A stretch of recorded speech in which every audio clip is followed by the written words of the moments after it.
संजय निषाद जी हमारे साथ हैं। संजय जी, हार के कारण क्या है? अरे जीत के भी कारण रखे ना। माननीय मोदी जी को प्रधानमंत्री बनाना था, एनडीए के साथ आए थे, प्रधानमंत्री बने और धन्यवाद देने के लिए कल जा रहा हूँ। निश्चित रूप से हार जीत तो एक राजनीति का पहलू है, उसका एक पार्ट है। तो निश्चित रूप से हार पर समीक्षा होनी चाहिए। कुछ न कुछ कारण है तभी तो हारे हैं। इस पर लोगों को विचार करना है। विचार नहीं बंद हुआ कि हम लोग अच्छे काम किए थे लेकिन उनको समझा नहीं पाए। तो उस पर हमें लगता है कि जो इनका एक तो आरक्षण और एडिट वीडियो जो चला दिया माननीय गृह मंत्री जी का, और एक बयान चलाकर आरक्षण और संविधान को डराकर जैसे भय पैदा करके वोट दिया गया, उनको भ्रम पैदा करके वोट दिया गया। और ये पहले एक तो कारण ही रहा। दूसरा, आत्मविश्वास बहुत हो गया था। जीत रहे हैं 400 जीत रहे हैं, उसमें एक नहीं जीतेंगे तो उदासीन और निष्क्रिय हो गए।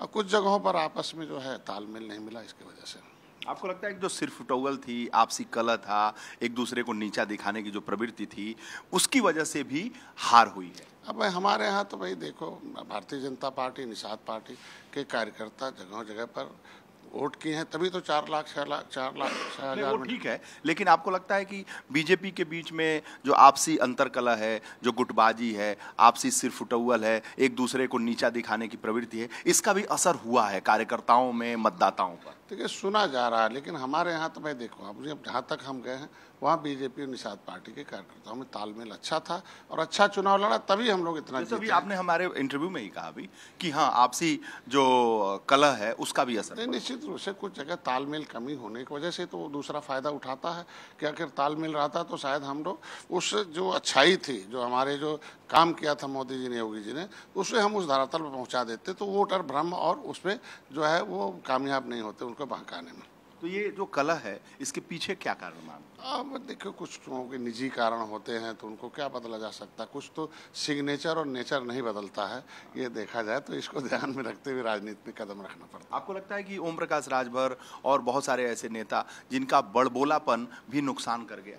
अब हम किसी के ऊपर कोई टिप्पणी नहीं कर सकते, लेकिन इतना जरूर कहेंगे कि सारे वहाँ सभी यादव जो है अखिलेशवादी हुए, मुसलमान एक हो गए, और आज के दिन में जिस जाति को टिकट दिया उन्होंने उसका ट्रम्प कार्ड, और मुसलमान और दलितों में लगा के नहीं कांग्रेस। वो तो ठीक है, लेकिन आपको लगता है कि ज़्यादा बयानबाजी, अति उत्साह और ज़्यादा कुछ बोलना, अनाप शनाप बोलना, जो कुछ एलाइज आपके साथ रहे, कुछ नेता रहे, उन्होंने बोला, इसका असर पड़ा? नहीं, उनका नुकसान तो हुआ ना इसका? नहीं, एक नुकसान है कि जो अयोध्या के सांसद थे, उन्होंने एक बयान दिया जिसको उसका एक उन्होंने 400 पार के साथ जोड़ दिया कि नहीं 400 पार होगा।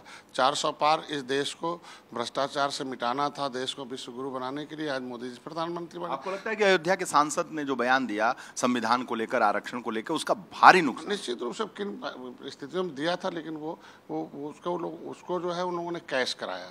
मतलब विरोधियों ने उसको नैरेटिव सेट किया, नैरेटिव को कैश कराया, और हम अपने कामयाबी को उनको समझाने में नाकामयाब रहे। और समीक्षा का आवश्यकता और समीक्षा होगी, जो कमी होगी वो सुधार होगा, आगे फिर जीत होगा। भाजपा के नेता कह रहे थे कि संजय निषाद, ओम प्रकाश राजभर तो अपने बेटे को नहीं जिता पा रहे हैं। अरे ऐसा जीत और हार, मैंने कहा ना, जीत और हार जो है, हम अपने समाज को 534 बूथ है निषादों का, हमने 505 बूथ जीते हुए वहाँ, और जगहों पर मैंने अभी पूरे प्रदेश को बुलाया है। तो अब वोट अगर नहीं रहता पिछड़ों का, निषादों का, राजभर का, तो 4 लाख, 4.5 लाख, 5 लाख वोट पाए, 50 है 30 हजार 1 लाख से वोट हारे हैं ना। बहुत बहुत धन्यवाद आपका, बहुत बहुत धन्यवाद।